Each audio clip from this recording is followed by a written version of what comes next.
Welcome to the Get Fit Guy's quick and dirty tips to slim down and shape up. My name is Ben Greenfield, and I'm the Get Fit Guy. In previous episodes, I've explained the top 10 reasons you're not losing weight, and the Nutrition Diva and I have both covered the topic of weight loss at length. You can check out episodes that I'll link to in the show notes over at quickanddirtytips.com, like how to break a weight loss plateau, which addresses the nutritional aspect of weight loss plateaus, and how to get off a weight loss plateau, which addresses the physical.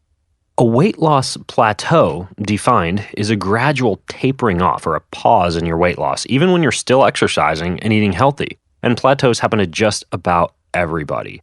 But what about a weight loss crash and burn, in which you totally fall off the fitness and healthy eating bandwagon, throw up your hands in despair, and forsake your diet or exercise plan altogether? How do you avoid that dreaded scenario? Well, in this special episode, which features my fellow Quick and Dirty Tips podcast host, Monica Reinagel, aka the Nutrition Diva, you're going to learn why a weight loss crash and burn can happen and how to avoid it. Before hearing what Monica has to say, let's kick things off with my 3 reasons for a weight loss crash and burn. Reason number 1, relying completely on diet with no exercise. It's been proven that exercise can suppress appetite by decreasing the hormones that make you more likely to cheat on your diet. Studies have also disproved that moderate, healthy amounts of exercise, not 2-hour marathons at the gym, will actually spark your appetite and cause you to compensate by eating more later on. It's just not the case. So why not use exercise as a powerful appetite control strategy to stick to your healthy eating habits and to keep you from mindless snacking?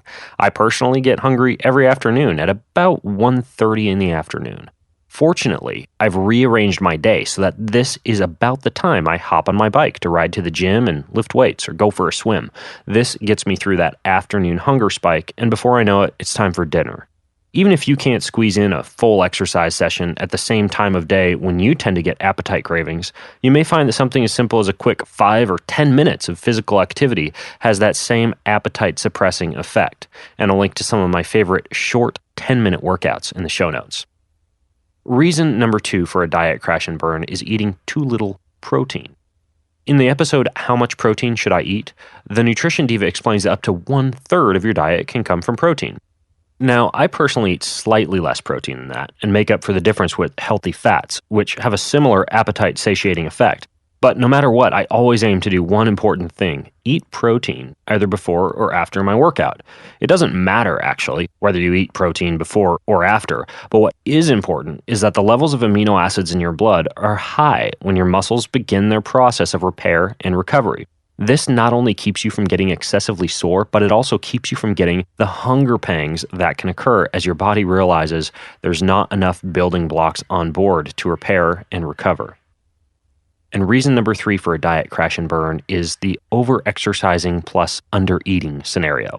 In the episode, Why Exercise Can Cause Weight Gain, you learn that adding exercise to your day can alter your schedule, your physical stress levels, and your life to the point where you feel as if you're constantly running from the lion. And this can overstimulate your adrenal glands to produce excessive cortisol. By causing you to retain sodium and retain fluid, cortisol causes an increase in blood pressure and a stronger contraction of your heart. But since you aren't running from a lion while you're sitting at your desk at work, not only do you not really need this constant blood pressure elevation, but you also don't need all the fluid retention and weight gain that can come with it. When combined with even more stress and potential metabolic damage from crash dieting or severe caloric restriction, this cortisol response can become even more pronounced and eventually leave you unable or unwilling to stick to your plan. So, do everything in moderation, both your physical activity and your calorie restriction. Choose a plan that you can sustain long term. Now, as promised, today we have a very special guest, Monica Reinagel, the Nutrition Diva. She's here with 2 more reasons why we may experience a diet crash and burn. Thanks for having me on your show today, Ben. First, let me just say that I think everything you've said and everything I'm about to say applies just as much to people who are simply trying to maintain a healthy lifestyle and body weight as it does to people who are trying to make a dramatic change in their body weight, fitness, or their eating habits. So, what are some more common reasons why people veer from the path or give up on their goals? Well, reason number 4 is making it an all or nothing proposition. All too often, I see people foiled by their own perfectionism. They get all gung-ho about adopting a healthy new diet. Maybe they decide they're going to eliminate 100% of the refined sugar from their diets, and that goes pretty well for about 3 weeks. And then one day they slip up and eat a jelly bean, and, well, that's the end of the healthy diet. As I'm fond of saying, it's not what you eat on your best day or your worst day, but how you eat most days that really makes a difference. And for more on this, check out my episode on raising your nutritional grade point average. And reason number 5 is short-term thinking. Another typical crash and burn scenario is the reunion effect. This is when your entire motivation for sticking to your diet and exercise plan is that you want to look good for some upcoming event, like a wedding or a school reunion or maybe a Caribbean vacation.